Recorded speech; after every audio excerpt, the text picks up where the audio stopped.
Hey everyone, Eric Watson here, freelance writer, player of games, writer of words, recorder of videos, and tabletop role-playing aficionado. Welcome to another DM's Guild review, my written and video review series where we take a look at the adventures and supplemental material at the Dungeon Masters Guild website. This video will be reviewing the subclass supplement Paladin Compendium, designed by Eric W.A Tkachuk for Dungeons & Dragons 5th edition. A review copy has been provided for the purposes of this review. If you enjoy my videos, consider using my affiliate links for your DM's Guild shopping and supporting me via patreon.com/roguewatson. Shoutouts to Platinum patrons Joe, Will, Tiny Dancer, Nick R, Andy, Manuel, and Basil, and Gold patrons RPG Papercrafts, Charming Grenade, Pretty Boy, Nima, Marco Stade, Vicente, Gilberto, Roshan, aka Cert to be Adam, Deathers Lounge, Sam, Arash, Limpy Spuds, Jerome, Batboy619, Scalania, Nick C. Thank you all very much for your support. Paladins, I never thought were the most exciting traditional D&D class, just kind of the stoic, boring, stuffy knights, but in 5th edition I think the Paladins are actually really cool. They've got some good, really useful spells. The Divine Smites are fun, the Channel Divinities are fun, and they have some of the best subclass options. I mean, the Player's Handbook alone has the typical good guy paladin, the kind of evil blackguard paladin, and then the neutral kind of fey or nature-themed paladin, which covers, you know, a pretty good broad strokes. And then, of course, we got more with Xanathars. The Paladin Compendium, which unfortunately the cover page is not actually included in the product, don't do that, always include your cover page, adds 25 new Paladin subclasses, and if I had the cover to show you, the subtitle is the most important thing, which it adds all 25 are each of them a different deity from the Forgotten Realms. So specifically, if you are very interested in Forgotten Realms lore, and having a paladin be have their tenets and their abilities themed towards that certain deity, then this would be extremely useful. Now that does come with some caveats, such as my phone ringing, but one caveat is that it does not have a very good layout. It's a lot of walls of text. You know, it uses stock art, which is fine. The actual background with the parchment paper is fine. And it's not even a textual problem, it's specifically just a layout problem. Like, there's just giant walls of text, there's no good paragraph breaks. I don't think this kind of red looks good on the background. It's just not a very attractive layout, which is a bummer because something like that can really elevate or hamper a product like this, which is just...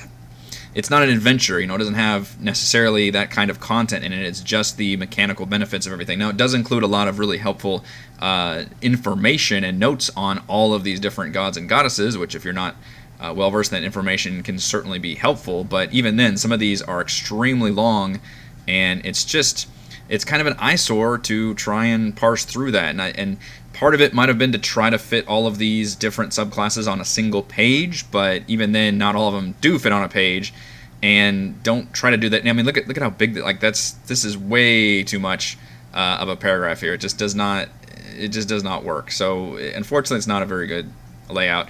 The content though is pretty solid, as you can see here.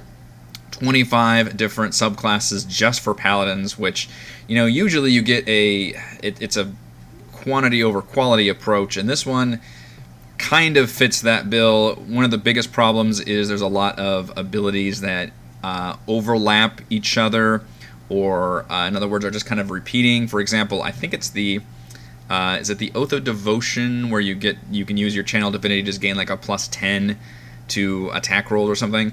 They use that exact same ability for like 4 different Channel Divinities throughout here. It's the exact same. It's just like you get a +10 or something, or you can add your charisma bonus to your attack modifier, you know, whatever that is.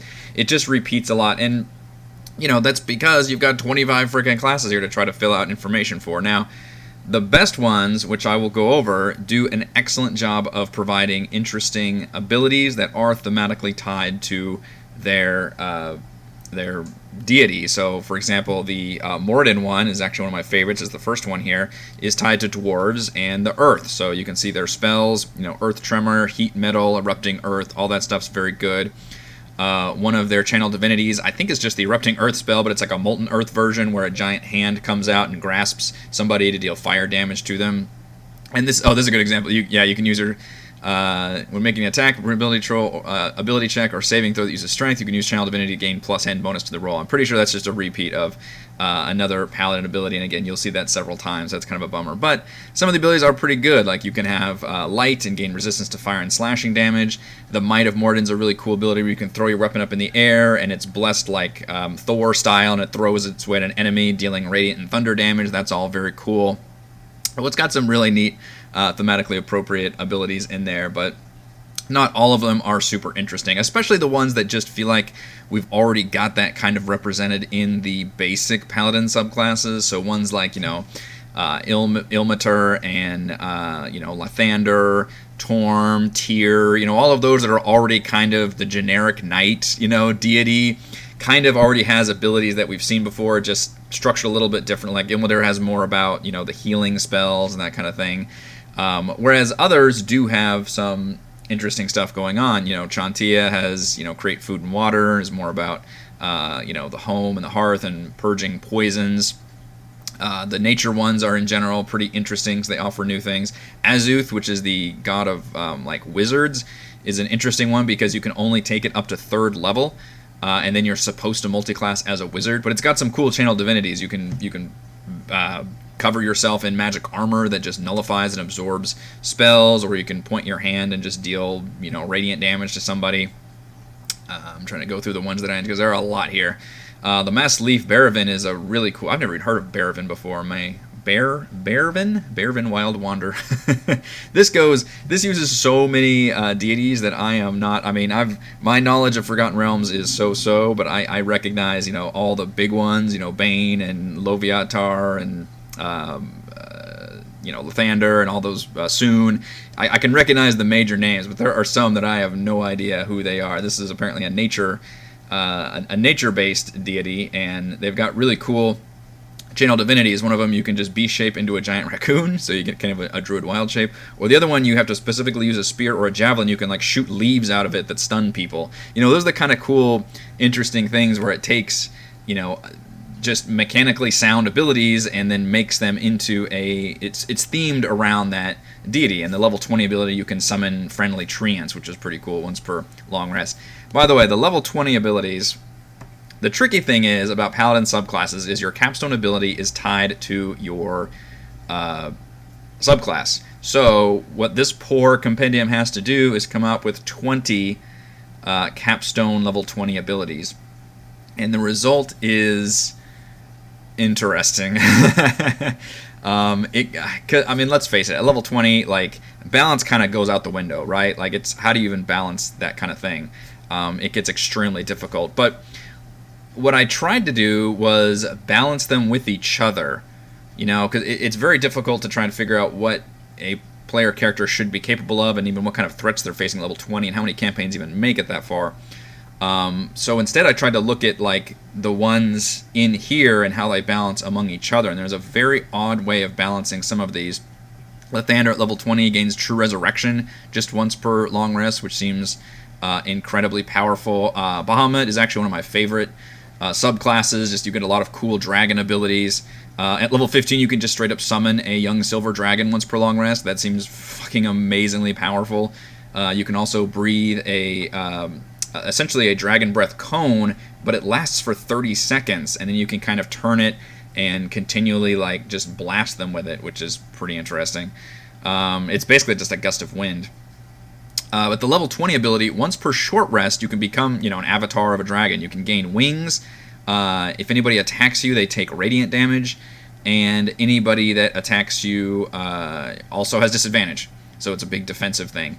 That's once per short rest. That's very, very powerful. Now, we can compare that, and yes, I had to write some notes down, with the halfling deity, Averine.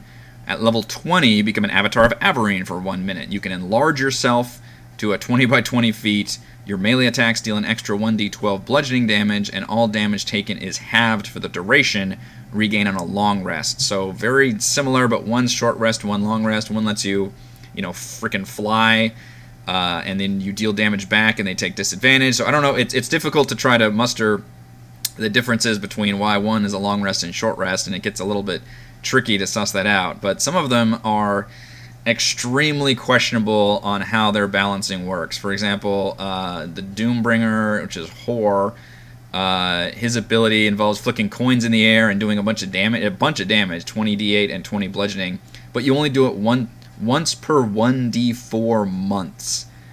Now, correct me if I'm wrong, and folks like to do that on YouTube, which I accept because I'm certainly wrong a lot of times, but I don't believe any abilities in D&D 5e recharge, class abilities, recharge on anything longer than a long rest.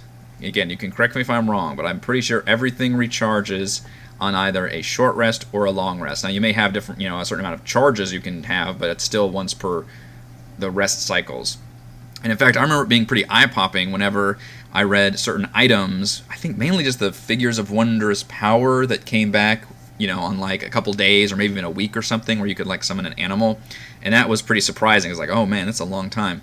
1d4 months is crazy. Like, that's not something you would ever normally use. And it gets crazier from there. There are insane abilities. 1d6 months for this level 20 ability for Kelemvor. Where is it Lathander or Torm that you like sacrifice your frickin' self? That one's crazy. Okay, here we go. For Torm, which is all about like martyrdom, you can deal, as an action, at level 20, you can deal 300 radiant damage in a 60-foot radius. Straight up. There's no saves. There's no nothing. You just deal 300 damage in a 60-foot radius. But your character is automatically destroyed, reduced to a pile of fine gray dust. You can only be restored to life by means of true resurrection or a wish spell, which at level 20, let's face it, that's probably not too uncommon. But a character, after having used this ability once and then being resurrected, can only regain the ability after 1d12 months. And that is a game break. I mean, you can just deal 300 damage straight up to anybody.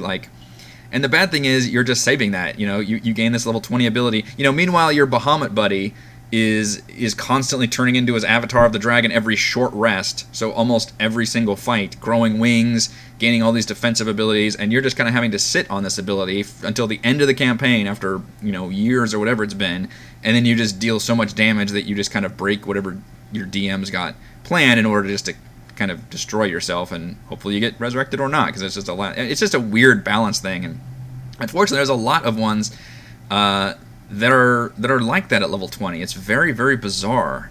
Let's see, what are some other examples? I did like, some of them at least sounded cool. And part of the problem, well, let me go ahead and, let's see, which one was it was a Bane one. Okay, this one. I mean, it sounds really cool, but I'll get into why I think this is problematic. At level 20, you can throw Bane's Black Sphere to a point within 90 feet. This sapphire, Black Sapphire, sorry, explodes, negative energy. Everybody must make a con save or it deals 6d12 necrotic damage. 4 Bane Hounds, which we get a certain stat block right here, emerge and begin to grapple the enemies and pull them into this portal. And if that works, if at least one enemy is grappled by this Bane Hound, and it literally uses the term vacuumed, which I think is fucking hysterical. If one or more of your targets were successfully vacuumed into Banehold, you may regain use of this feature after a long rest. However, if no creatures are successfully vacuumed, uses again, then you regain use of this feature after 1d8 days. Okay. It's a really, really cool thing that's happening, but this almost is something that an NPC should do and not a player character, because it's too complicated, it's too like cutscene-y. I mean, it's a very cool thing that happens, but you're just sitting on it for so long, and it's a neat situation. In level 20, it's just so hard to try to balance that. But I think it's a mistake to try and do something that's too complicated, too much of a cutscene, too much of something that's summoning other creatures and making all this craziness happen. And then another good example of that is the Maiden's Tongue for Loviatar, which is all about the whips and the pains and everything. This one, and again, you can directly counterbalance this with the Bane one. All creatures in the 60 cubic feet of the point must make a dex saving throw. They take 8d10 slashing damage. And if they fail, and it sounds cool, like the creatures are pierced and strained by these giant tendrils that come out of this portal, like a freaking elder, far realm something. Blood red cloud, horrible looking tongue, pierced and bleeding, shower of blood. And then Oh, and the creatures are taken to Bane Hole to be tortured by Loviatar herself. That's great. You regain the ability after 1d12 months. But how is that different than the other one? I guess the other one, the creatures have to grapple and pull creatures in, but then you get that one after 1d8 days if it doesn't work, and if it does, it's a long rest, whereas here it's 1d12 months, so you're never basically using this ability. It's just, so I get that level 20 is hard. I get that it's very tricky to try to do these capstone abilities, and I'm not trying to pass necessarily judgment on balancing them within having an actual campaign. What I'm trying to do is balance them within each other, and even compared to each other, they don't seem at all balanced. And I would also be so bold as to say, don't ever do an ability if it's so powerful that you're only letting players do it like literally once a campaign, then it's too powerful, even at level 20. That's not the right game design here. That's something that an NPC does as a DM, broken ability to create that, I've got this magic, your big bad evil guy is basically doing that, not your player characters. Give them abilities they can do and have fun and have, cooldowns with that, not these giant, like, once per campaign things. If you want to do it that way, then have it be like, it's a DM decision, like your player beseeches their god or goddess on the, during the last big fight, and they're about to go down and get killed or whatever, and then you can create this giant cutscene of cool things happening, but don't bake that into an actual ability. I just think that's a very poor design choice, and I didn't like to see that. But other than my giant rant on level 20 abilities, I do like the thematic ties to all these different gods and goddesses, especially like races, because a lot of them are gods of races. So you've got like the Dwerger Paladin and the Kobold Paladin and the Orc Paladin and the Gnome Paladin. In addition to all the traditional Blackguard, the Bane one, in addition to the level 20 ability, can summon their Bane weapons, and if it gets kills, it can keep on.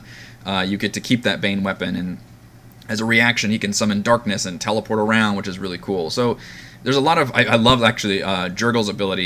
You can, as your divinity, you can summon a warhorse skeleton, as well as a spectral scythe to cut people down, and then the level 20 ability. This one feels probably the best balance of both worlds. You still have to wait 1d4 days, but your hand melts away, you deal a huge cone necrotic damage, and if anybody dies, they get raised up as a zombie you can use permanently. That all sounds pretty cool. I would still lower the damage and make it so you could still do it like once per long. I'd still tie it to rests, and don't make it this you have to wait days or weeks or months or whatever. 1d6 months, 1d12 months is absolutely insane. But the concept between tying all of these subclasses into deities is well done, I think, and for the most part, all the thematic ties are pretty fun, with the caveat that I think there's some balancing issues at the capstone abilities, and there are some repeated or overlapping